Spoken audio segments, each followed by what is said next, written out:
பினாமி பேர்ல வீடா, நிலமா, சொத்தா, பணமா, பாட்ஸா, டாலர்ஸா, ஸ்விஸ் பேங்க்ல கிரீன் மணியா, மொத்தம் 200 கோடி ரூபாய் கணக்குல காட்டாத கருப்பு பணம் இருக்கு. அதுக்கு என்ன இப்போ? பஜ்ஜி சாப்பிடுங்க சாப்பிடுங்க சார். அதுல பாதி இருக்கும். பஜ்ஜில இல்ல, பணத்துல. இல்லன்னா மொத்த டாக்குமெண்ட்ஸ் இன்கம் டாக்ஸ் ஆபீஸ்க்குள்ள போயிடும். அக்கட சூடு.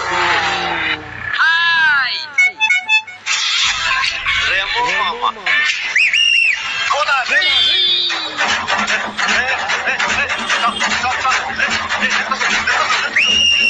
Hold on.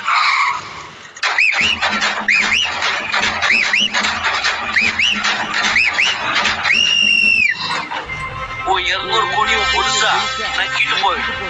Cheese, penalty, interest, arrest வரைக்கும் போகும். போட்டு கொடுத்ததுக்கு எனக்கு 10% 20